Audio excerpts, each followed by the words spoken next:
नमस्कार, मैं जोगेंद्र सिंह। जीसीटी के ऑनलाइन प्लेटफॉर्म पर आपका हार्दिक स्वागत है। और आप अब अध्ययन करेंगे हिंदी साहित्य की बीए फर्स्ट ईयर की कक्षाओं का। और ये जो कक्षाएं हैं आपके बीए फर्स्ट ईयर की निरंतर रहेगी, आपके विषय सिलेबस और पैटर्न के अनुसार रहेगी। और मैं यूजीसी से 2 बार नेट, जेआरएफ और वर्तमान में एमडीएस यूनिवर्सिटी से पीएचडी का स्कॉलर हूँ। तो आइए सीधे हम अपने बिंदु पे चलते हैं, अपने टॉपिक पे चलते हैं। और आज का अपना जो टॉपिक होगा वो होगा, देखिए, अपना हिंदी साहित्य में 2 पेपर होंगे, पेपर प्रथम और पेपर सेकंड। जो द्वितीय प्रश्न पत्र होगा, इस द्वितीय प्रश्न पत्र में आप पीछे की एग्ज़ाम के जो प्रश्न पत्र है उनमें देख सकते हैं। जो पहला प्रश्न बनता है या पहली जो यूनिट है वो हिंदी भाषा के उद्भव और विकास से लेकर है। और उसी हिंदी भाषा के उद्भव और विकास के ऊपर हम चर्चा करने जा रहे हैं और यही टॉपिक आपका रहेगा। तो हिंदी भाषा का उद्भव और विकास आप देख सकते हैं। सबसे पहले आप हेडिंग लगाएंगे, हिंदी भाषा का उद्भव और विकास। हिंदी भाषा का उद्भव व विकास। हिंदी भाषा का उद्भव और विकास की हम जहाँ तक बात करें तो पहले आप सिंपली रूप से समझें इसको कि हिंदी भाषा की शुरुआत कैसे हुई, कहाँ से हुई और हिंदी विश्व की भाषाओं में अपना कहाँ स्थान रखती है।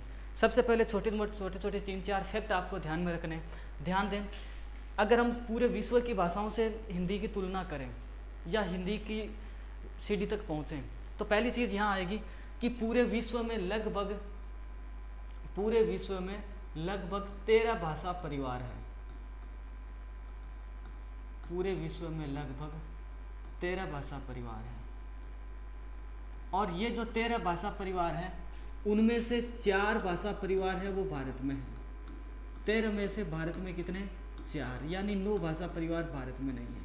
और ये जो 4 भाषा परिवार है वो भारत के हैं, 13 पूरे विश्व में। और इन 13 भाषा परिवारों में कुल मिला के पूरे विश्व में लगभग, बता रहा हूँ निश्चित तो 2976 के लगभग है, लेकिन 2796 ये कुल भाषाएं बोली जाती है। लेकिन लगभग की बात आ जाती है कि लगभग पूरे विश्व के 13 भाषा परिवारों में 3000 भाषाएं लगभग बोली जाती है। लगभग कितनी भाषाएं बोली जाती है? 3000। तो आप ये बिंदु यहीं से शुरुआत करेंगे। जब भी आपके भाषा से संबंधित क्वेश्चन बनता है तो लगभग 3000 भाषाएं यहाँ बोली जाती है पूरे विश्व में। ध्यान दें, पूरे विश्व में 13 भाषा परिवार है, उनमें से 4 भाषा परिवार भारत में। और ये जो 13 भाषा परिवार है उनमें 3000 भाषाएं बोली जाती है। तो भारत के जो 4 भाषा परिवार है ये हमारे ध्यान रखने वाले बिंदु हैं। भारत के 4 भाषा परिवार कौन से हैं? अपना ध्यान रखें, पहला जो भाषा परिवार है उसका नाम हम कह सकते हैं, इसको बोलते हैं, पहला भारत का भाषा परिवार है, इसको बोलेंगे हम ऑस्ट्रिक भाषा परिवार। ये भारत में कुछ लोगों के द्वारा इस भाषा परिवार में कुछ भाषाओं का प्रयोग होता है। इसके बाद में दूसरा जो भाषा परिवार भारत में जो है उसका नाम है भारोपीय।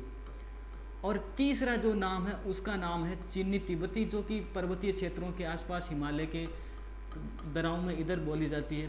जो भी पहाड़ी भाषाएं हैं वो चीनी तिब्बती भाषा परिवार की भाषाएं मानी जाती है। चाइना बॉर्डर की जो है, चाइना तिब्बत की जो भाषा है। इसके बाद में तीसरा जो अपना अंतिम जो आता है वो आता है द्रविड़ भाषा परिवार। ये दक्षिणी भारत का भाषा परिवार है, द्रविड़ लोगों का जो समूह है, द्रविड़ भाषा परिवार। कुल 13 भाषा परिवार भारत में कितने हुए? 4 कौन कौन से? ऑस्ट्रिक, भारोपीय, चीनी तिब्बती और द्रविड़। इनको आप याद कर सकते हैं तीनों का। ऑस्ट्रिक का देखो याद रखेंगे A, भारोपीय का याद रखेंगे B, चीनी तिब्बती का याद रखेंगे C और द्रविड़ का याद रखेंगे D।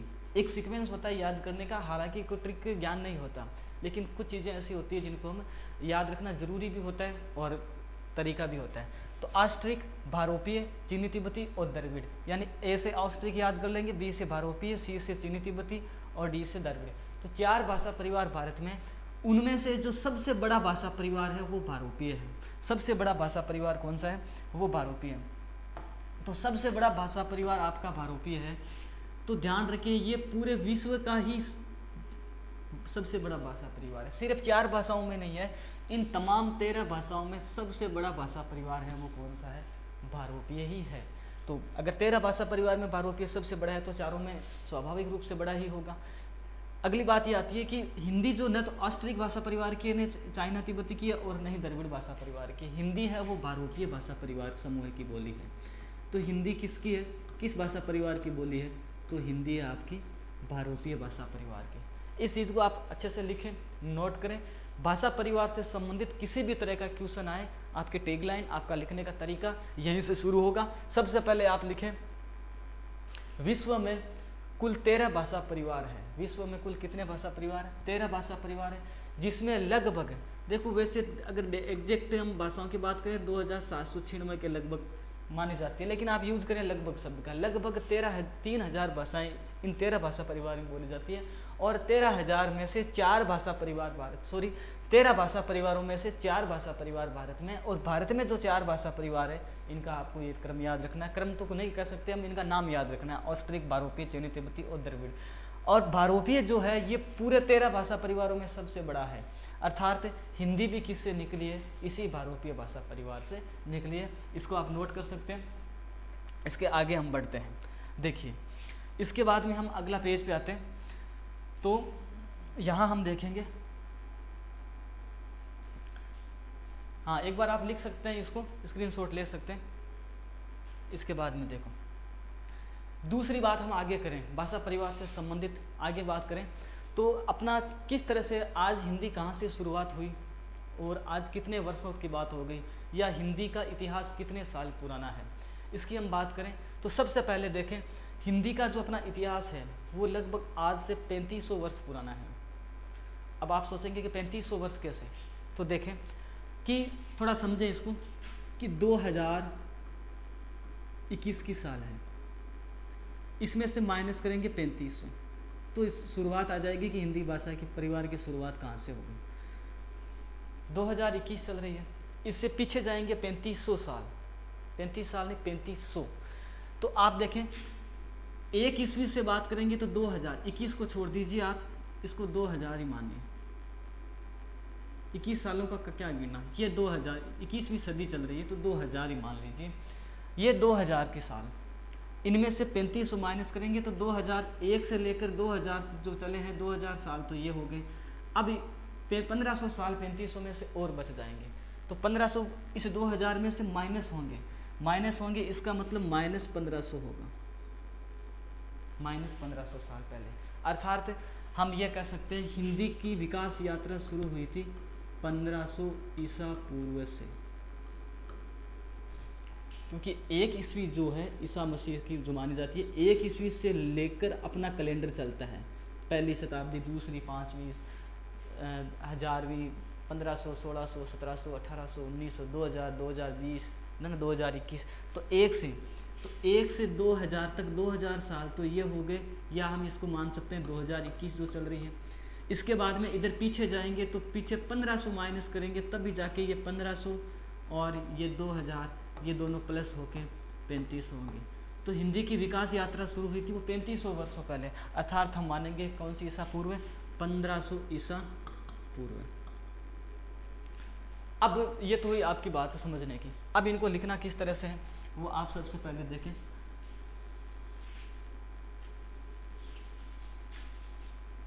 तो देखो, हिंदी का विकास यात्रा या हिंदी का प्रारंभ, हम प्रारंभ से लिखेंगे तो प्रारंभ हुआ था 1500 ईसा पूर्व से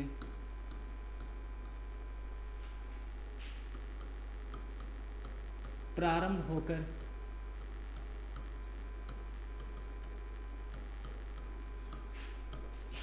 हिंदी वर्तमान में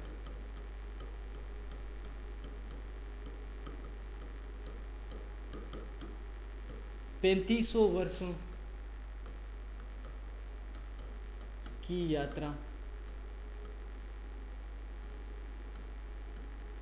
कर चुकी है।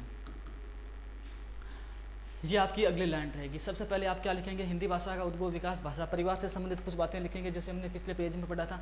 यहाँ हम एक बिंदु लिखेंगे, प्रारंभ की बात करेंगे, 1500 ईसा पूर्व से प्रारंभ होकर हिंदी वर्तमान में 3500 वर्षों तक पहुँची है। अब ये 3500 वर्षों की जो यात्रा की है उसको बांटा जाता है 3 भागों में। और इसी को नाम दिया जाता है आपके आर्य भाषा, इसी को नाम दिया जाता है आपके आर्य भाषा। तो देखो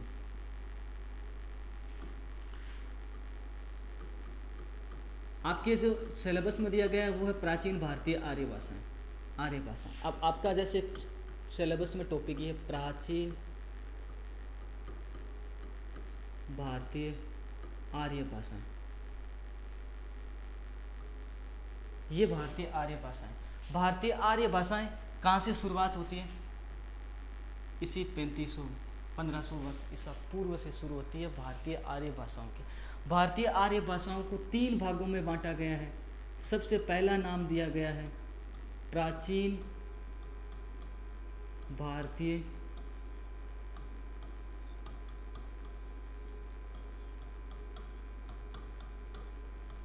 आर्य भाषाएं, ये पहला बिंदु हो गया। दूसरा हो गया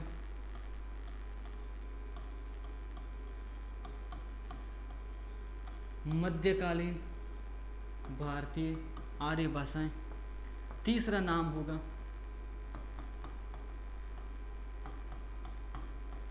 आधुनिक भारतीय आर्य भाषाएं। अब जो सवाल कैसे बनेगा, ध्यान से सुने। सवाल इस तरह से बनेगा, भारतीय आर्य भाषाओं के बारे में बताइए। अगर सवाल इस तरह से है कि भारतीय आर्य भाषाओं के बारे में, भारतीय आर्य भाषाओं को कितने भागों में बांटा गया समझाइए, तो आपका उत्तर इस तरह होगा कि भारतीय आर्य भाषाओं को 3 भागों में बांटा गया है। प्राचीन भारतीय आर्य भाषाएं, मध्यकालीन भारतीय आर्य भाषाएं और आधुनिक भारतीय आर्य भाषाएं। और यदि इस तरह से पूछ लिया कि प्राचीन भारतीय आर्य भाषाओं के बारे में समझाइए, तो फिर आपको मध्यकालीन और आधुनिक आर्य भाषाओं से कोई ज़्यादा ताल्लुक नहीं रहेगा। देखो 4 तरह के सवाल, या तो सीधा सवाल बनेगा भारतीय आर्य भाषाओं के बारे में बताइए, तो आपको तीनों का वर्णन अलग अलग करना है। यदि पूछ लिया कि प्राचीन भारतीय आर्य भाषाएं समझाइए, तो इसके अंदर हम जो डिटेल पढ़ने जा रहे हैं उसके बारे में लिखना है। मध्यकालीन आर्य भाषाओं के बारे में बताइए, तो इसके जो डिटेल हमने पढ़ना है। और यही अगर आधुनिक भारतीय आर्य भाषाओं से संबंधित पूछ लिया तो इसके बारे में। सबसे पहले तो इसका टाइम निर्धारित करना। देखो बात वही है, मैंने आपको बताया कि हिंदी 3500 वर्षों की यात्रा शुरू कर चुकी, समाप्त कर चुकी है। तो 3500 वर्षों का जो हिंदी का इतिहास है वो 3 भागों में बांटेंगे। यहाँ पे सीधा बात यही है, सीधी बात यही है कि 3 भागों में जब बांटेंगे तो आधे तो आएंगे प्राचीन, कुछ समय तो आएगा प्राचीन, कुछ मध्य और कुछ आधुनिक। देखो आपको क्या करना है, प्राचीन जो भारतीय आर्य भाषाएं, अब 3500 वर्षों का जो इतिहास है आपका 1500 ईसा पूर्व से लेकर 2000 ईस्वी तक जो चला है, इसके अंदर क्या करना है कि शुरुआत में तो आपको रखने हैं 1000 साल, आखिर में रखने हैं 1000 साल और बीच में रखने हैं 1500 साल, तो 3500 साल हो जाएंगे। देखो एक बार समझने की दृष्टि से बता रहा हूँ, शुरुआत में ले लो 1000 साल, तीसरे बिंदु पर ले लो 1000 साल और बीच में ले लो 1500 साल। तो बताओ कितने हुए कुल मिला के? 1000 2000 हो गए पूरे 3500। समझने का तरीका, पहले प्राचीन भारतीय आर्य भाषाओं कितने साल चली? 1000। तीसरी देख लो आधुनिक आर्य भाषाओं कितने साल हो गए? 1000। मध्यकालीन आर्य भाषाएं कितने साल हो गए? 1500 साल। तो 1000 और 1500 तीनों मिलके हो गए 3500 वर्ष। अब टाइम जो निश्चित टाइम निर्धारित करना है वो देखिए, ध्यान से सुनो।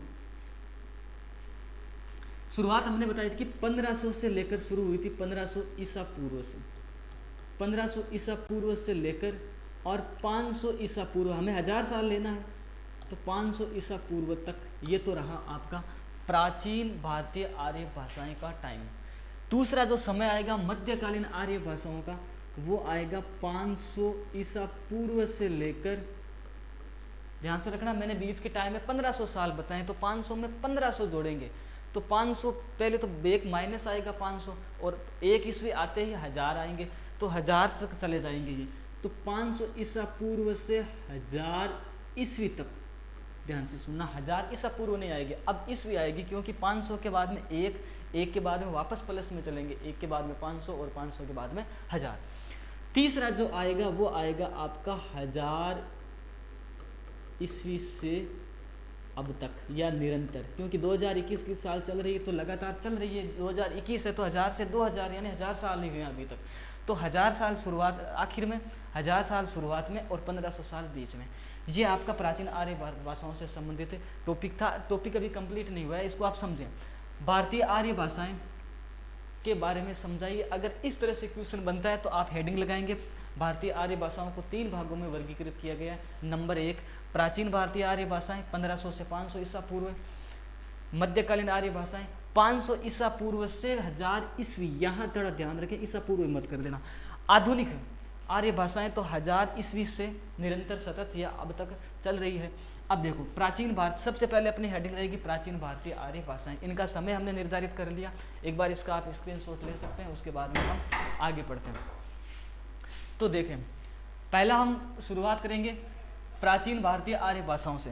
प्राचीन आर्य भाषाओं से हम शुरुआत करें, एक बार इसको आप लिख लीजिए, स्क्रीनशॉट ले लीजिए, उसके बाद में हम शुरुआत करते हैं।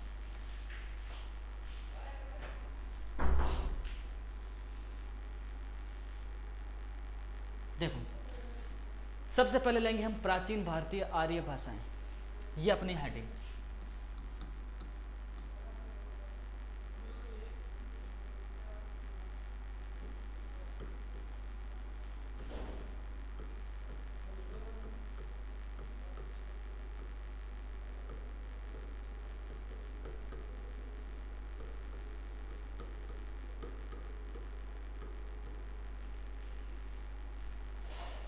प्राचीन भारतीय आर्य भाषाएं, इसका टाइम बता सकते हैं आप, 1500 से 500 ईसा पूर्व। ये इसका समय रहा था 1500 से लेकर 500 ईसा पूर्व है। इसका जो पहला भाग हम करेंगे वो है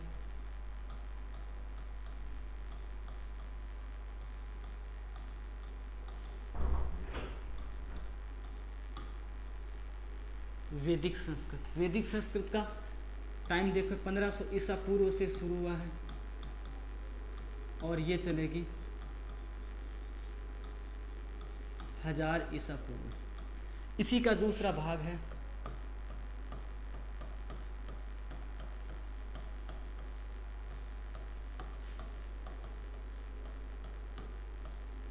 लौकिक संस्कृत और इसका समय रहेगा आपका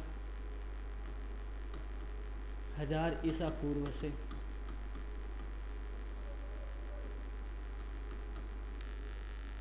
देखो, प्राचीन वैदिक संस्कृत और लौकिक संस्कृत हुआ ये था कि प्राचीन आर्य जो भारतीय आर्य भाषा थी उसमें बोली जो थी वो संस्कृत थी, भाषा जो थी संस्कृत थी, साहित्य की भाषा संस्कृत थी और साहित्य की जो भाषा संस्कृत थी वो थोड़ी क्लिष्ट थी।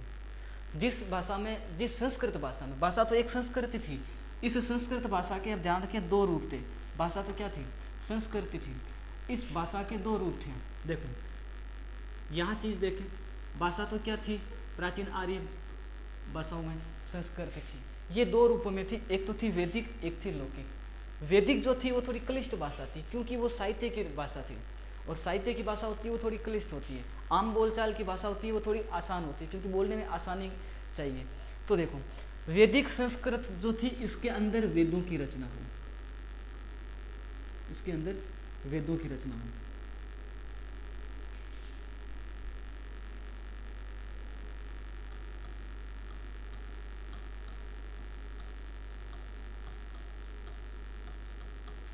और जो लौकिक संस्कृत थी इसके अंदर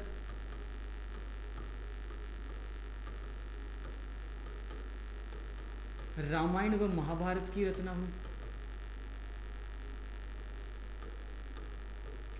इसके अलावा इसमें एक बिंदु और ध्यान रखें, यह भाषा थी वो थोड़ी क्लिष्ट थी। ये भाषा क्या थी, थोड़ी क्लिष्ट थी। क्लिष्ट का मतलब कठिन थी।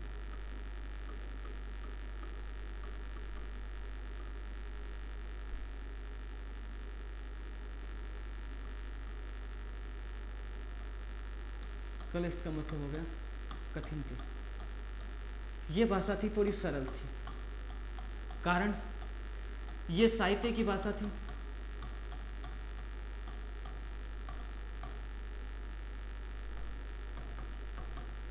और ये जो थी वो आम बोलचाल की भाषा थी।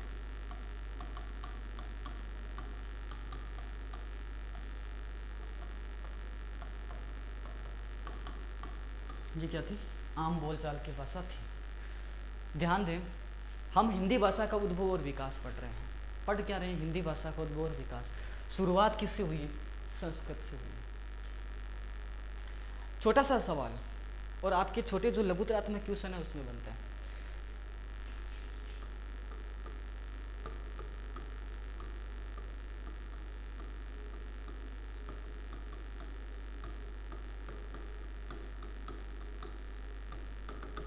ये सवाल, हिंदी भाषा की या हिंदी की आदि जननी कौन सी भाषा है?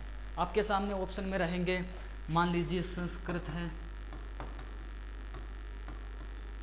अपभ्रंश है, ब्राह्मी है, या हम कह सकते हैं पाली है। 4 विकल्प होते हैं। अगर विकल्प ना करें, सीधा आपको जैसे कॉलेज में सीधा लिखना होता है कि हिंदी की आदि जननी क्या है। तो ब्राह्मी तो क्या है, लिपि है। अगर हिंदी भाषा की आदि लिपि की बात करें तो ब्राह्मी उत्तर होता है। तो हिंदी भाषा की आदि जननी है वो कौन सी भाषा है? संस्कृत है। और भी ज़्यादा आप शुद्ध रूप में लिखना चाहें कि नहीं संस्कृत तो कौन सी संस्कृत है, तो सबसे पहले लौकिक संस्कृत में उत्तर होगा आपका वैदिक संस्कृत। हिंदी भाषा की आदि जननी तो संस्कृत है, और भी ज़्यादा आप निकटतम जाना चाहते हैं तो आपका उत्तर होगा हिंदी भाषा की आदि जननी है वो वैदिक संस्कृत है। एक बार आप, ये थी प्राचीन भारतीय आर्य भाषाओं से संबंधित सवाल। तो सबसे पहले वैदिक संस्कृत 1500 से लेकर 1000 ईस्वी तक चली, और इस 500 सालों में वेदों की रचना हुई। ये उस समय की साहित्य की भाषा थी, और ये भाषा थोड़ी क्लिष्ट थी, कठिन थी, क्योंकि वेदों में जो आपने पढ़ा होगा मंत्र वगैरह, छंद वगैरह जो लिखे गए थे वो सारे क्लिष्ट रूप में थे। उनको समझने के लिए कहीं निरुक्तों की ज़रूरत पड़ती है ना, व्याकरण ग्रंथों की ज़रूरत पड़ती है। लौकिक संस्कृत थी, वो क्या थी, उसमें इस लौकिक संस्कृत में रामायण व महाभारत की रचना हुई, और ये थोड़ी सरल थी और आम बोलचाल की भाषा थी। देखो आज भी जो हिंदी बोली जाती है वो हिंदी 2 रूपों में है। एक तो होती है आम बोलचाल की भाषा, और दूसरी होती है साहित्य की भाषा। जिस भाषा में साहित्य लिखा जाता है वो थोड़ी कठिन होती है, क्लिष्ट होती है। जैसे किताबों में आपके कविताएं वगैरह, पद्य या गद्य भाग दिए रहते हैं, उनकी भाषा क्या होती है, मानक स्टैंडर्ड होती है। और अपनी आम बोलचाल की भाषा होती है वो थोड़ी इजी होती है, वहाँ आसान शब्दों का या स्थानीय शब्दों का, ग्राम्य शब्दों का यूज़ हम करते हैं। लेकिन जो साहित्य की भाषा होती है वो मानक होती है, स्टैंडर्ड होती है। जो मानक और स्टैंडर्ड होगी थोड़ी उसमें क्लिष्टता होगी, स्वाभाविक रूप से थोड़ी उसके अंदर कठिनाई होगी। तो प्राचीन भारतीय आर्य भाषाओं से संबंधित आप इस बिंदु को लिखें, स्क्रीनशॉट लें, और उसके बाद में हम आगे बढ़ते हैं मध्यकालीन आर्य भाषाओं की ओर। इसके बाद में देखें दूसरा जो बिंदु आता है अपना प्राचीन भारतीय आर्य भाषाओं में, भारतीय आर्य भाषाओं में, एक तो हो गया प्राचीन आर्य भाषा, दूसरा जो है वो है, ध्यान दें, उसका नाम है मध्यकालीन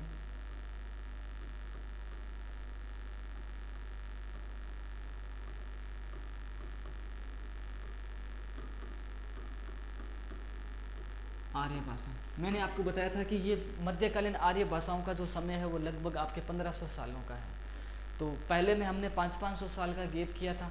पहले शुरुआती 500 में वैदिक संस्कृत थी, उसके बाद ये 500 में लौकिक संस्कृत थी, उसके बाद में आ गई मध्यकालीन आर्य भाषाएं। तो इनका तो एवरेज हम टाइम पीरियड निकालेंगे। देखिए 500 ईसा पूर्व से 1000 ईस्वी लेना है। क्यों लेना है अभी आगे चर्चा करेंगे इसकी। 1000 ईस्वी क्यों लेना है, देखो इसको 3 भागों में बांटा गया है।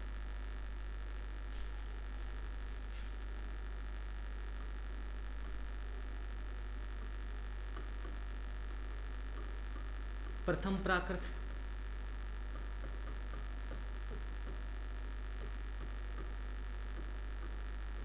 द्वितीय प्राकृत, और तीसरी का नाम आता है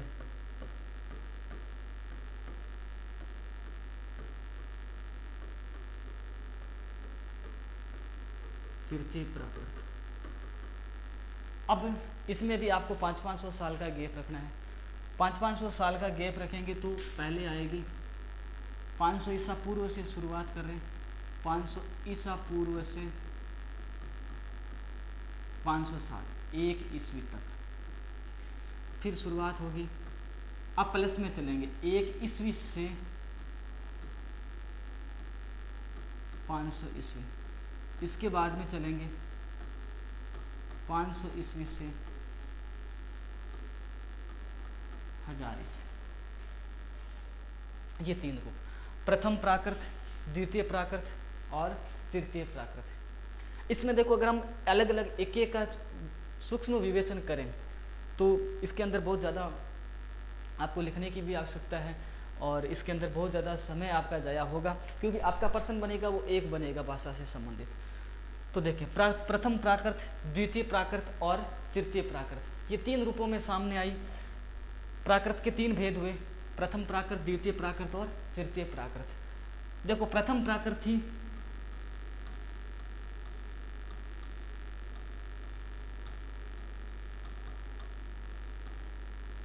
सम्राट अशोक, इस समय में हुए। देखो 200 आपको लगभग कह सकते हैं कि 273 में सम्राट अशोक के पिता की मृत्यु हुई थी और 4 वर्ष के सत्ता संघर्ष के बाद, थोड़ा मैं समझा देता हूँ, 273 ईसा पूर्व में सम्राट अशोक के पिता की मृत्यु हुई थी और उसके 4 वर्ष के सत्ता संघर्ष के बाद 262 ईसा पूर्व में अशोक को गद्दी हासिल हुई थी। तो ये जो 262 ईसा पूर्व है ये 500 ईसा पूर्व से लेकर 1 ईस्वी के बीच में आती है। तो इसको सम्राट अशोक के समय की भाषा कौन सी थी? तो प्राकृत थी। तो इस सम्राट अशोक की खुद की, आपने देखा होगा खुद ने 14 शिलालेख लिखे थे, कहीं स्तंभ लेख लिखे थे, कहीं गुहा लेख लिखे थे। तो आप सीधा आपको पूछ सकते हैं सम्राट अशोक के शिलालेखों की भाषा कौन सी है, तो आपका उत्तर होगा प्राकृत। अब इसके कई नाम हो गए, क्योंकि सम्राट अशोक ने ये भाषाएं जब यूज किया था तो सम्राट अशोक के नाम पर इसका नाम हो गया। एक तो सम्राट अशोक की भाषा हो गई, एक उस समय आप देख सकते हैं कि सम्राट अशोक ने कई लाट अपने स्तंभों पर, अपने लेखों पर इसी भाषा का प्रयोग है, इसलिए इसको लाट प्राकृत भी कहते हैं। और खुद अशोक के नाम से इसको अशोकन लिपि भी कहा जाता है या अशोकन भाषा भी कहा सकते हैं। तो सम्राट अशोक के समय की भाषा थी प्रथम प्राकृत। इसका समय था 500 से 1 ईस्वी तक। दूसरी आती है द्वितीय प्राकृत, 1 ईस्वी से 500 ईस्वी तक। और इस 1 ईस्वी से 500 ईस्वी के बीच में आपने देखा होगा कि महाजनपद काल की जब शुरुआत हो जाती है हिंदी अपने इतिहास के अंदर, और उस समय 2 बड़े व्यक्तियों के नाम सामने आते हैं, 2 बड़े समाज सुधारक सामने आते हैं। एक का नाम तो था महावीर जैन और दूसरे का नाम था महात्मा बुद्ध।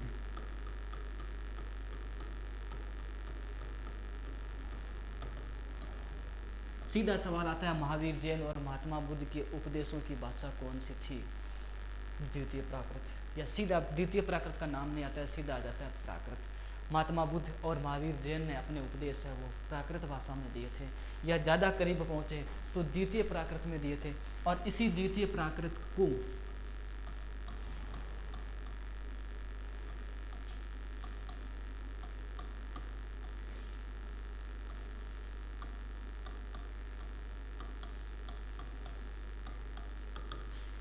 असली प्राकृत कहा जाता है। यही द्वितीय प्राकृत क्या थी? असली प्राकृत थी।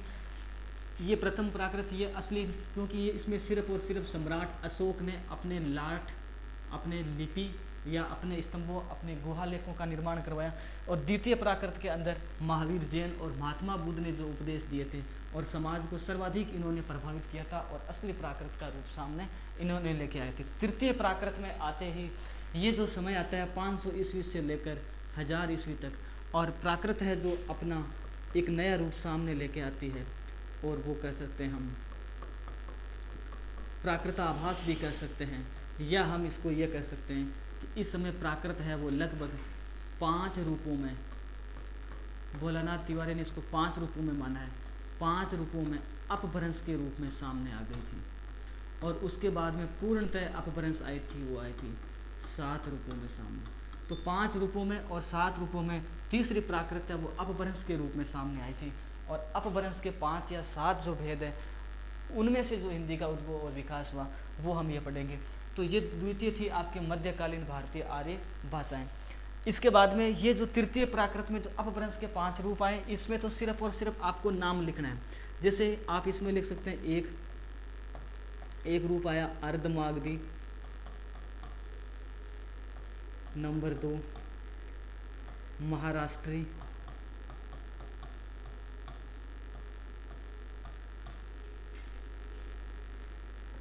तीसरा है मागधी, चौथा है सोरसेनी,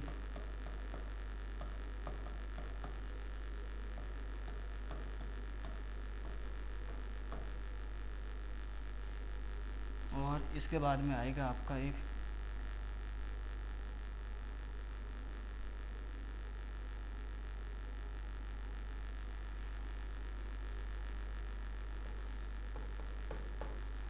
पांचवा है बराचड़। तृतीय प्राकृत में आते ही प्राकृत 5 रूपों में हुई, अर्धमागधी, महाराष्ट्री, मागधी, सोरसेनी और बराचड़।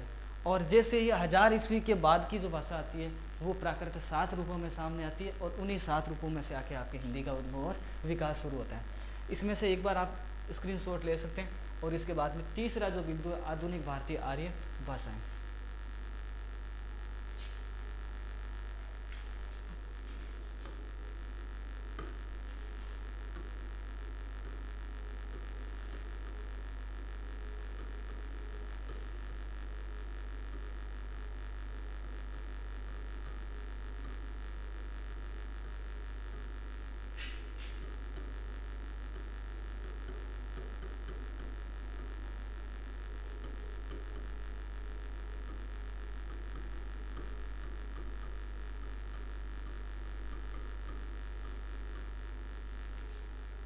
ये तीसरा रूप है इसका। आधुनिक भारतीय आर्य भाषाओं में 1000 ईस्वी से वर्तमान तक, 1000 ईस्वी से वर्तमान तक का मतलब तीसरी प्राकृत में हमने पढ़ा था कि अपभ्रंश के जो 5 रूप थे, यहाँ 7 रूपों में अपभ्रंश सामने आई। और इन्हीं 7 रूपों में से हिंदी का उद्भव और विकास होगा। और यहीं से सबसे ज़्यादा सवाल, और लगभग सवाल यहीं से बनेगा, आधुनिक भारतीय आर्य भाषाओं को समझाना है। तो आधुनिक भारतीय आर्य भाषाओं में सीधा ध्यान रखना है, 7 रूपों में हिंदी की शुरुआत हुई। नंबर 1 तो कहेंगे हम इसको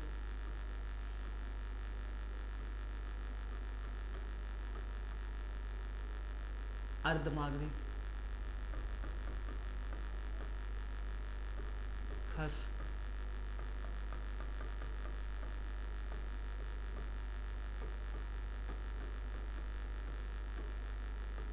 महाराष्ट्री,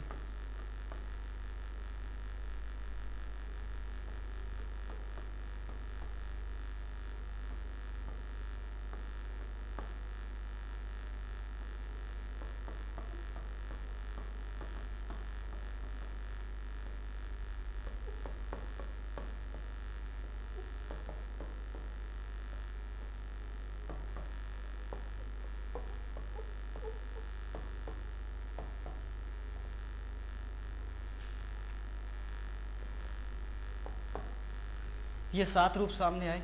अर्धमागधी, खस, महाराष्ट्री, मागधी, सोरसेनी, बराचड़ और पहाड़ी, ये 7 नाम लिखेंगे आप आधुनिक आर्य भाषाओं में। और पहले जो शुरुआत होगी अर्धमागधी, ये थे अपभ्रंश के रूप, या हम कह सकते हैं उस समय की प्राकृत का अपभ्रंशित रूप। इसको इस तरह से लिखें, प्राकृत के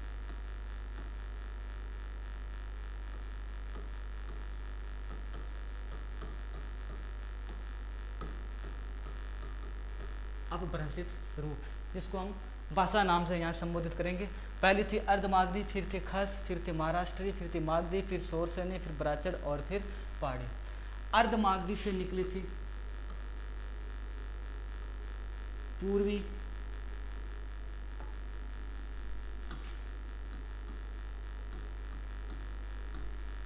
हिंदी, और इसके बाद में खस से निकली थी सिंधी,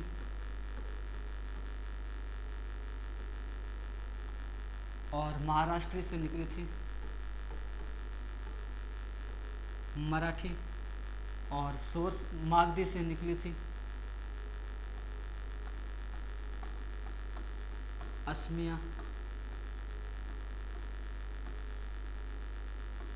उड़िया, बंगला,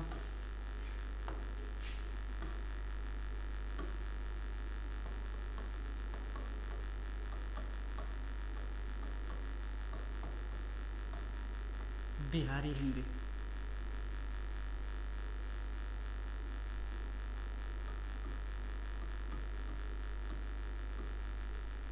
शोरसेनी से निकली थी।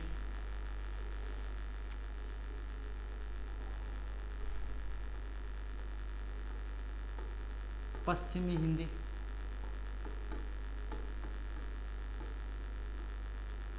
ब्राचड़ से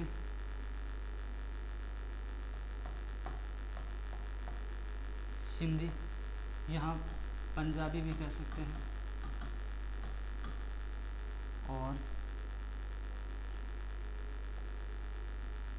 और पहाड़ी से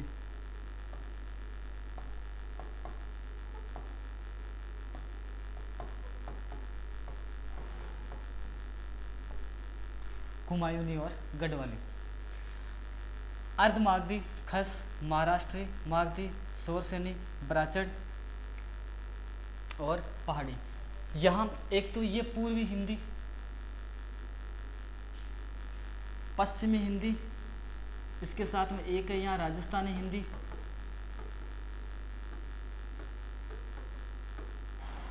और एक है गुजराती हिंदी। सिर्फ गुजराती लिखेंगे। एक ये, इसके बाद में असमिया, उड़िया, बंगला, बिहारी हिंदी। बिहारी हिंदी के 3 रूप थे।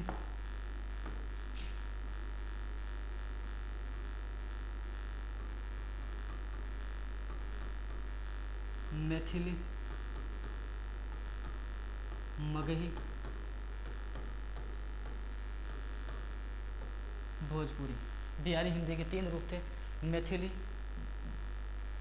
और जो अर्धमागधी से पूर्वी हिंदी निकली थी उसके 3 रूप थे,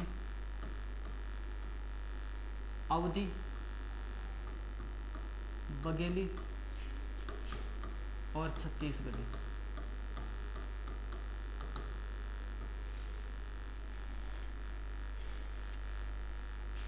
और ये इसको बोलेंगे हम पहाड़ी हिंदी। जिस जिसके नाम के आगे हिंदी लिखा हुआ है उनको बोलेंगे हिंदी भाषा का उद्भव वाली भाषाएं। नंबर 1, ये इसके आगे लिखा हुआ है पूर्वी हिंदी, ये 1 नंबर। आगे आइए, पश्चिमी हिंदी, ये आएगा 2 नंबर। बिहारी हिंदी, ये आएगा 3 नंबर। पहाड़ी हिंदी, ये आएगा 4 नंबर। ये राजस्थानी हिंदी, ये आएगा 5 नंबर। अब एक समझने वाली बात है, जहाँ जहाँ इनको तो हम बोलेंगे एक दृष्टिकोण से, इधर वाली को जैसे मान लीजिए हमने बोल दिया भाषाएं, और अगर हम आगे जाएंगे, ये जो हिंदी नाम लिखा हुआ पूर्वी हिंदी, पश्चिमी हिंदी, राजस्थानी हिंदी, बिहारी हिंदी या पहाड़ी हिंदी, है ना। तो पहाड़ी हिंदी, सॉरी,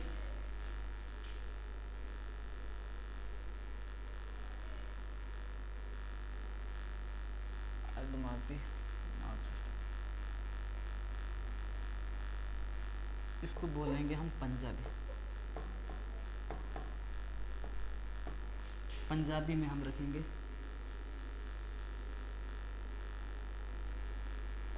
यहाँ से पंजाबी निकली थी। ये जो थोड़ा सा यहाँ सुधार करें एक बार, यहाँ मैं लिखता हूँ खस में आएगी पहाड़ी हिंदी।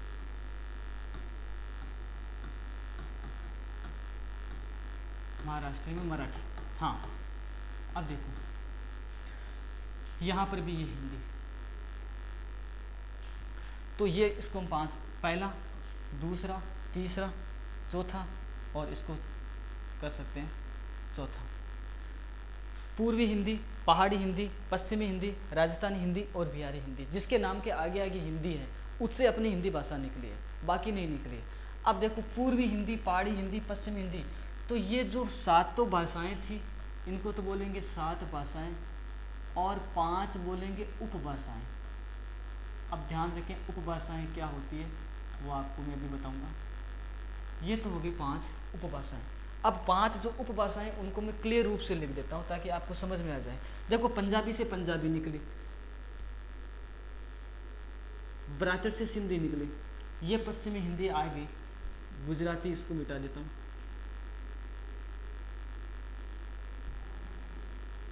एक बार सभी को मिटा देता हूँ।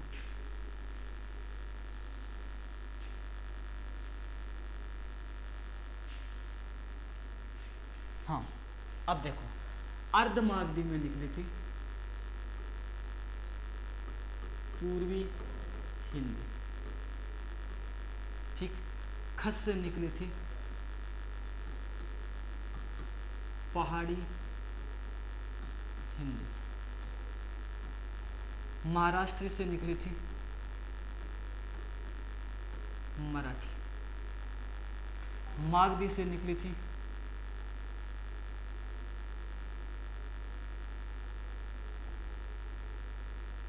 शोर से नहीं ले लेते, एक मिनट,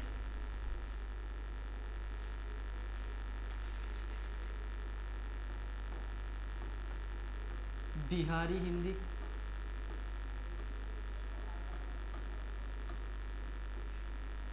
शोर सेनी से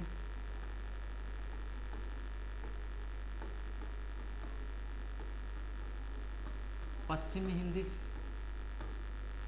ब्राचड़ से सिंधी, पंजाबी से पंजाबी या लहंदा भाषा का नाम आता है।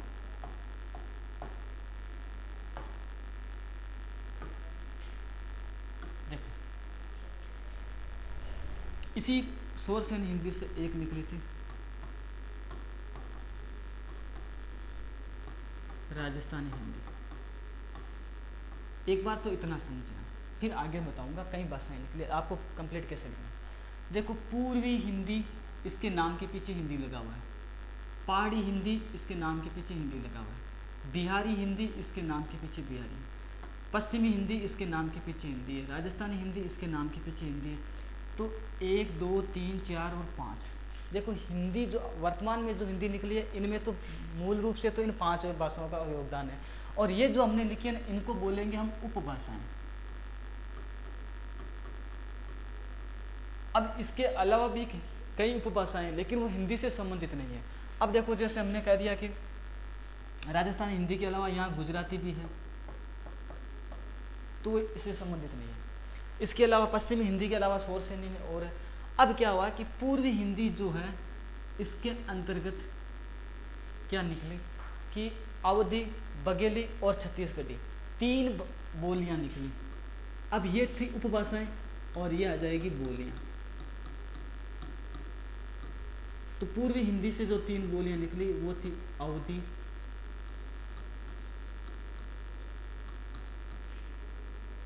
बघेली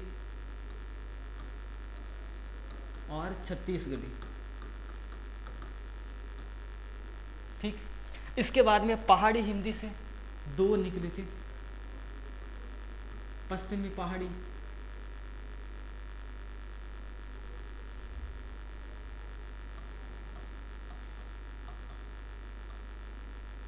और पूर्वी पहाड़ी। इसके बाद में मराठी से कोई मराठी हिंदी नहीं है, मराठी अपने आप में एक बोली बन गई। बिहारी हिंदी से 3 निकली,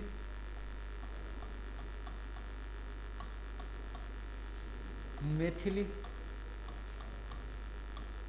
मगही और भोजपुरी। इसके बाद में पश्चिमी हिंदी से 5 उपभाषाएं निकली, खड़ी बोली, ब्रज, हरियाणवी,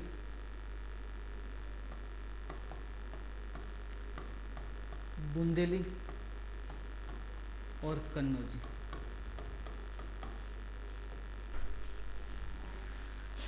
बाकी 2 भाषाएं, सिंधी स्वयं एक भाषा है, पंजाबी खुद है, मराठी खुद भाषा है। तो ये तो खुद अपनी बोलियां हैं। अब देखिए, 1 2 3 4 5 6 7 8 9 10 11 12 13। अब राजस्थानी हिंदी की 4 हो गई, मेवाड़ी,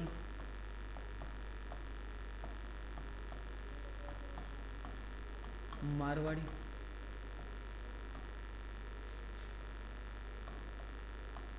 मेवाती और मालवी। ये हो गई 4। अब इनको देखेंगे आप। नंबर 1 पूर्वी हिंदी, नंबर 2 पहाड़ी हिंदी, नंबर 3 बिहारी हिंदी, नंबर 4 पश्चिमी हिंदी और नंबर 5 राजस्थानी हिंदी। 5 तो क्या हो गई उपभाषा। अब जो बोलियां रहेगी पंजाबी, इनको नहीं गिनेंगे। जो 5 उपभाषाएं थी उनमें से जो बोलियां निकली उन्हीं की गिनती होगी। तो पूरी हिंदी से 3 निकली, अवधी, बघेली, छत्तीसगढ़ी, पहाड़ी से 2 निकली। तो 1 2 3 4 5 6 7 8 9 10 11 12 13 14 15 16 और 17। तो कुल मिला के बोलियां कितनी हैं 17। ये आपकी थी आधुनिक भारतीय आर्य भाषाएं। आधुनिक भारतीय आर्य भाषाओं में ध्यान से सुनना, सबसे पहले आपको क्या करना है, आधुनिक भारतीय आर्य भाषाओं को 7 भागों में विभाजित करना है, क्योंकि अपभ्रंश प्राकृत के जो थे वो अपभ्रंश होकर 7 रूपों में हुए। सबसे पहले आपका छोटा सवाल ध्यान रखें, अपभ्रंश भाषा का या अपभ्रंश का अर्थ क्या है। इसका आप देख लें कि कभी भी एग्जाम में ऐसा सवाल बने कि अपभ्रंश का अर्थ होता है भाषा का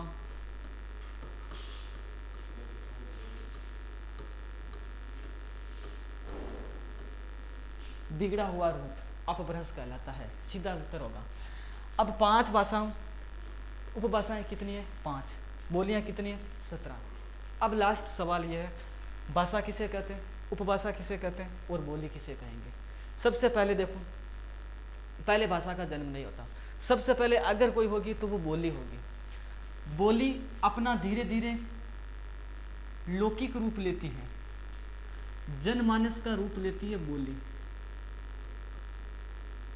या हम कह सकते हैं कि बोली की शर्त होगी कि बोली का साहित्य नहीं होता।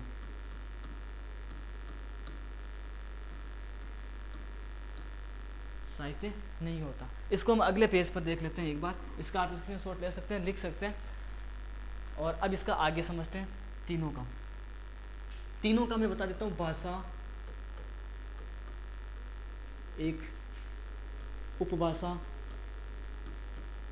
2 और तीसरी कहेंगे हम बोली। इन तीनों को समझ लो। बोली क्षेत्रीय या सीमित होती है, उपभाषा क्षेत्र से थोड़ा विस्तार, और भाषा होगी वो आपकी एक विस्तृत क्षेत्र पर बोली जाने लगेगी। पहला तीनों में अंतर तो ये हो गया स्थान के आधार पर। दूसरा आपका अंतर होगा बोली भाषा और कि अगर कोई बोली धीरे धीरे उसके अंतर्गत साहित्य रचना होने लग जाए, साहित्य रचना होने लग जाए और उसको एक विस्तृत, अगर साहित्य रचना होने लग जाए तो उपभाषा रहेगी। लेकिन जैसे ही वह साहित्य की रचना विस्तृत क्षेत्र पर होने लग जाएगी तो वही बोली उपभाषा बनती हुई आखिर में भाषा बन जाती है। जैसे हम कह सकते हैं खड़ी बोली एक दिल्ली के आसपास की सीमित भाषा थी। खड़ी बोली क्या थी, एक सीमित क्षेत्र की भाषा थी। लेकिन धीरे धीरे समय के अनुसार उसका जो विवरण हुआ साहित्य के रूप में, कई लेखक उसको साहित्य में प्रयोग करने लगे, तो वह खड़ी बोली, नाम के आगे भले ही उसके बोली लगते हैं लेकिन वही खड़ी बोली उपभाषा बन के आज भाषा के रूप में अपना पद ग्रहण कर चुकी है।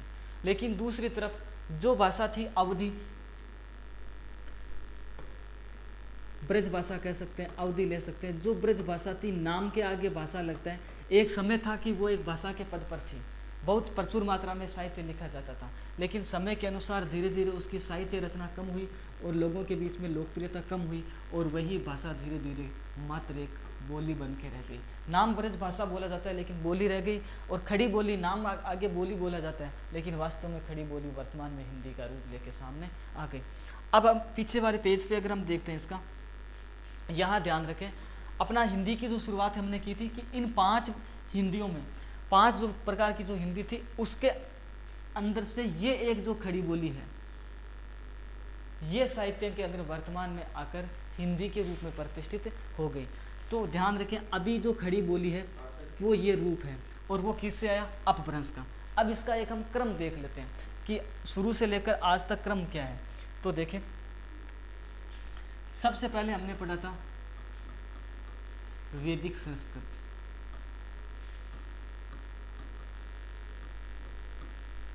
वैदिक संस्कृत से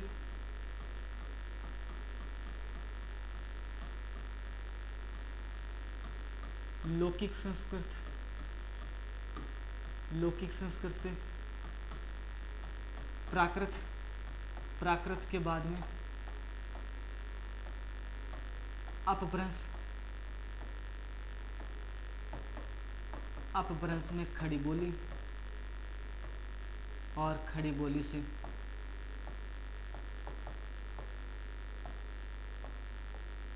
वर्तमान हिंदी। ये है, आप हेडिंग लगा के लिख सकते हैं इसको, हिंदी का विकास क्रम।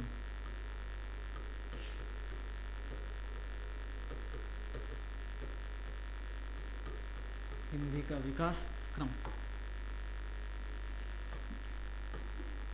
देखो, हिंदी का विकास क्रम, ये वैदिक संस्कृत, लौकिक संस्कृत कहाँ पढ़ी थी हमने? प्राचीन भारतीय आर्य भाषा। प्राकृत और अपभ्रंश कहाँ पढ़ी थी? मध्यकालीन भारतीय आर्य भाषा में। और खड़ी बोली और वर्तमान रूप का बया आधुनिक भारतीय आर्य भाषा। तो हिंदी का विकास क्रम ये रहेगा, और इनको भी शॉर्ट रूप में करें। इसका दूसरा तरीका आप कर सकते हैं, सीधा शॉर्ट रूप में भी कर सकते हैं इसको। आप वैदिक संस्कृत, लौकिक संस्कृत अलग न लिखिए, सीधा लिखिए। संस्कृत के बाद में लिख सकते हैं प्राकृत, प्राकृत के बाद में लिख सकते हैं आप अपभ्रंश, और अपभ्रंश के बाद में सीधा लिख सकते हैं आप, खड़ी बोली का नाम नहीं लिखना, सीधा लिख सकते हैं आप हिंदी। ये आप क्रम याद रखें। सबसे पहले संस्कृत, संस्कृत के बाद में प्राकृत, प्राकृत के बाद में अपभ्रंश, और अपभ्रंश के बाद में हिंदी। तो ये हिंदी का जो विकास क्रम है, ये 4 रूपों में हुआ। पहला काल, दूसरा काल, तीसरा काल और वर्तमान रूप। 1500 से 1000, 1000 से 1500 से 500, 500 से 1000 और 1000 से वर्तमान हिंदी तक। तो ये जो काल है, संस्कृत, प्राकृत, अपभ्रंश और हिंदी का जो रूप सामने आया है, वही आपको क्रम ध्यान रखना। इस क्रम को थोड़ा आप आगे बढ़ा के विस्तृत रूप से लिखें तो इस तरह से भी लिख सकते हैं। दोनों रूप सही है, आप इसका प्रयोग करें। क्वेश्चन का जो आपका जो समझे शब्द सीमा है वो कितनी है, उसके आधार पर आपको इसका जवाब देना। अगर शब्द सीमा ज़्यादा है, बड़ा प्रश्न है, तो आपको इसको डिटेल से लिखें। और अगर शब्द सीमा लघुतरात्मक प्रश्न का भाव है तो आपको छोटे रूपों में सीधा लिख दिया। 2 नंबर का क्वेश्चन है कि हिंदी का विकास क्रम समझाइए, तो फिर आपको कुछ नहीं करना है, सीधा लिखना है हिंदी का विकास क्रम, वैदिक संस्कृत, लौकिक संस्कृत से प्राकृत, अपभ्रंश, अपभ्रंश से खड़ी बोली और खड़ी बोली से वर्तमान हिंदी। इस तरह से आपका हिंदी का विकास क्रम रहेगा। अब एक बार इसको वापस रिवीजन कर लेते। पीछे के पेज में आपके शुरुआत से जो हमने पढ़ा था वो था, तो देखें यहाँ से शुरुआत की, हिंदी भाषा का उद्भव और विकास। सबसे पहली चीज़, पहला क्वेश्चन मैंने आपको बताया भी था कि क्वेश्चन भाषा और उद्भव से 3 तरह से बनेंगे। वापस रिवीजन कर देता हूँ। या तो सीधा पूछ लिया कि प्राचीन आर्य भाषा परिवार के बारे में समझाइए, या तो सीधा एक आर्य भाषा परिवार का नाम दे दिया, या इसके तीनों रूपों में से क्वेश्चन बनेगा। ये पूछ लिया कि प्राचीन आर्य भाषा परिवार की भाषाएं बताइए, या दूसरा पूछ लिया मध्यकालीन भारतीय आर्य भाषा परिवार की, या तीसरा प्रश्न बन गया इसमें से आधुनिक भारतीय आर्य। बाकी चौथा प्रश्न बनने का सवाल है नहीं। चौथा प्रश्न बनेगा तो बोलियों से बनेगा कि खड़ी बोली, राजस्थानी और अवधी से बनेगा, तो उसका भी अलग से टॉपिक होगा। तो 13 भाषा परिवार है पूरे विश्व में। लाइन यहीं से शुरू करनी है। सबसे पहले भाषा परिवार से संबंधित किसी भी तरह का सवाल आ जाए, सवाल यहीं से बनेगा कि 13 भाषा परिवार है, उनमें से 4 भाषा परिवार वो भारत में है। विश्व में जो 13 भाषा परिवार है उसमें लगभग 3000 भाषाएं बोली जाती है। फिक्स तो 2796 है, लेकिन आपको लगभग 3000 के आसपास कर देनी, भाषाएं बढ़ती रहती है। 4 भाषा परिवार भारत में है, उसमें एक का नाम ऑस्ट्रिक है, एक का नाम भारोपीय, एक का नाम चीनी है, एक का नाम द्रविड़ है। और जो 4 भारत में है उसमें भारोपीय जो भाषा परिवार है ये समस्त 13 भाषा परिवारों में सबसे बड़ा है। ये चीज़ हो रहा है, समस्त में बड़ा है, इसका मतलब भारत वाले में भी बड़ा है। इसके बाद में इनको चारों को याद रखना है, चारों का नाम लिखना है। जैसे हम याद ना रहे तो ABCD के हिसाब से कर सकते हैं। A से ऑस्ट्रिक, B को भारोपीय, C को चीनी तिब्बती और D को द्रविड़, ये चारों। और हिंदी जो है वो भारोपीय भाषा की, ये भारोपीय भाषा परिवार की बोली है। पहली 4 लाइन कॉमन लाइन रहेगी हर क्वेश्चन के लिए। इसके बाद में हम आते हैं दूसरे पेज पर। दूसरे पेज में हमने पढ़ा था कि हिंदी का प्रारंभ कब हुआ। तो सबसे पहले देखना है कि 1500 ईसा पूर्व से प्रारंभ होकर हिंदी वर्तमान में 3500 वर्षों की यात्रा कर चुकी है। वर्तमान में 3500 का मतलब यही है कि 2021 की सदी चल रही है, तो हम 2000 ही मानेंगे, 21 को छोड़ दीजिए। इसमें से माइनस 3500 करेंगे तो 2000 तो ये गए, प्लस 1500 माइनस में जाएंगे, तो सीधी सी बात तो उत्तर आ जाएगा आपका 1500 ईसा पूर्व। तो 1500 ईसा पूर्व से प्रारंभ होकर हिंदी वर्तमान में 3500 वर्षों की यात्रा कर चुकी है। और इस 3500 वर्षों के काल को आपके 3 भागों में बांटा गया है। 3 भागों में बांटा गया। 3500 वर्ष में आपको मैंने बताया पहला भाग रहेगा आपका 1000 वर्षों का, और आखिरी भाग रहेगा 1000 वर्षों का, और बीच वाला भाग रहेगा 1500 वर्षों का। कुल मिला के ये 1000, 2000 और हमने बात कर ली पूरे 3500 वर्षों की। तो पहला जो 1000 वर्षों का रहेगा वो 1500 से 500 ईस्वी तक रहेगा, उसको बोलेंगे प्राचीन भारतीय आर्य भाषाएं। दूसरा रहेगा 1500 सालों का, वो 500 ईसा पूर्व से शुरू होकर 1000 ईस्वी तक रहेगा। और तीसरा रहेगा वो आधुनिक आर्य भाषा का रहेगा, वो 1000 से लेकर वर्तमान तक। तो वर्तमान 2021 है, तो हम 2000 माने मोटे मोटे तो 1000 साल का ही है।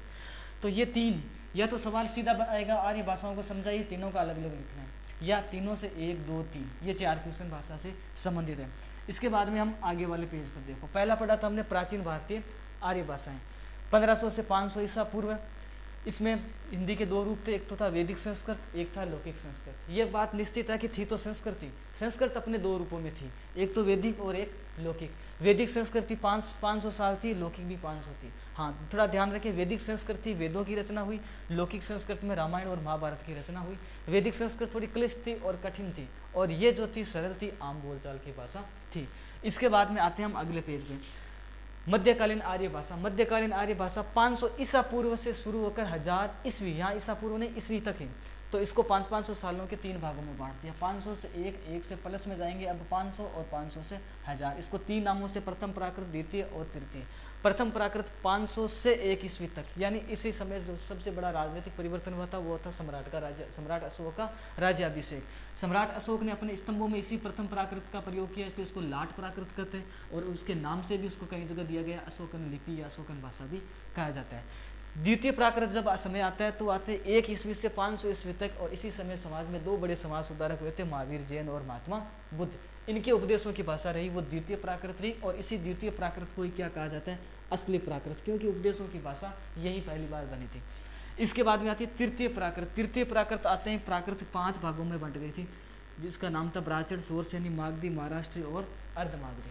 ये हो गया आपका मध्यकालीन। इसके बाद में पढ़ा था हमने आधुनिक भारतीय आर्य भाषाएं। इसका जो समय है पहले लिखा था हमने, ये 1000 से वर्तमान तक है, 1000 ईस्वी से कंटिन्यू चल रही है अभी तक। तो आधुनिक आर्य भाषाएं 7 रूपों में। यहाँ क्वेश्चन बनता है, क्यों बनता है, क्योंकि ये बड़ा टॉपिक है और सबसे ज़्यादा क्वेश्चन यही बनता है, आधुनिक आर्य भाषाओं को समझाइए। तो आधुनिक भारतीय आर्य भाषाओं को समझाइए तो 7 नाम याद रखना है, अर्धमागधी, खस, महाराष्ट्री, मागधी, सोरसेनी और ब्राह्मण। इनमें विशेष रूप से 5 उन उपभाषाओं का नाम याद रखना है जिनके नाम के आगे हिंदी लिखा हुआ है, जैसे पूर्वी हिंदी, पहाड़ी हिंदी। यहाँ मराठी हिंदी नहीं है, क्योंकि महाराष्ट्र से जो भाषा निकली थी वो मराठी सिद्ध क्या निकल गई, बोली रह गई है, ये हिंदी नहीं है। बिहारी के आगे हिंदी लिखा हुआ, पश्चिमी की हिंदी आई, राजस्थानी के आगे हिंदी है, गुजराती ये बाद में आगे भाषा नहीं, ये बोली रह गई, यही समाप्त हो गई। इसके बाद में सिंधी, ये भी बोली रह गई, और ये पंजाबी और लहंदा, ये भी क्या रह गई, बोली रह गई। ये जो जिसके नाम के आगे बोली है, ये बोली ही है, और जिसके नाम के आगे हिंदी लिखा हुआ है, इसका मतलब हिंदी अपने वर्तमान स्वरूप में आगे बढ़ रही थी। संस्कृत से प्राकृत में आई, और प्राकृत से किस में आ गई, अपभ्रंश में आ गई, और अपभ्रंश में हिंदी अपने 5 रूपों में आगे बढ़ी। पहली थी पूर्वी हिंदी, पहाड़ी हिंदी। पूर्वी हिंदी के जो 3 रूप सामने आए उनको हम कहेंगे बोलियाँ, क्योंकि इसके अंतर्गत बोली जाती थी। तो अवधी, बघेली और छत्तीसगढ़ी, ये आपके सिलेबस में अलग से दिया हुआ है कि अवधी को सविस्तार समझाइए, इसके कौन कौन कवि हुए। पहाड़ी हिंदी में बात करें, पश्चिमी पहाड़ी और पूर्वी पहाड़ी 2 नाम आते हैं। मराठी यही समाप्त हो गई। बिहारी हिंदी की बात करें तो मैथिली, मगही और भोजपुरी, इसका एक नाम आता है, ये सबसे बड़ी फिल्मी बोली बताई मानी जाती है, भोजपुरी सबसे ज़्यादा फिल्मी बोली है। पश्चिमी हिंदी, पश्चिमी हिंदी के अंतर्गत 5 उपभाषाएं आती है, खड़ी बोली, ब्रज, हरियाणवी, बुंदेली और कन्नौजी। और राजस्थानी हिंदी में मेवाड़ी, मारवाड़ी, मेवाती और मालवी। हालांकि विद्वानों का अलग अलग वर्गीकरण है, लेकिन सर्वमान्य रूप से 4 रूप माने जाते हैं। कई जगह उत्तरी राजस्थानी, दक्षिणी राजस्थानी, पूर्वी राजस्थानी और पश्चिमी राजस्थानी में कर दिया गया। कई जगह यहाँ आपके मेवाती की जगह ढूंढाड़ी शब्द भी प्रयोग में आता है। इसके बाद में ब्राह्मण, सिंधी हम समाप्त हो गए। अब देखो इन 5 रूपों में हिंदी आई, तो हिंदी में उपभाषाएं कितनी है, ये सीधा छोटा सवाल है। उपभाषाएं हैं हिंदी में 5, सीधा आता है हिंदी की कितनी उपभाषाएं, नाम लिखिए। आपको लिखना है हिंदी की 5 उपभाषाएं, नाम है पूर्वी हिंदी, पहाड़ी हिंदी, बिहारी हिंदी, पश्चिमी हिंदी और राजस्थानी हिंदी। अब आती है हिंदी में बोलियाँ कितनी, तो बोलियाँ हैं 17, और वो 17 कौन सी है, जो इन्हीं 5 से निकली है। जैसे पूर्वी हिंदी से 3 निकली, पहाड़ी हिंदी से 2 निकली, 3 और 2 5, बिहारी हिंदी से 3 निकली, 8 इससे 5 निकली, 13 राजस्थानी से 4 निकली, 17। कुल मिला के ये आपके भाषाओं से संबंधित सबसे बड़ा सवाल बनता है। इसका टॉपिक आपका समाप्त हो गया। धन्यवाद।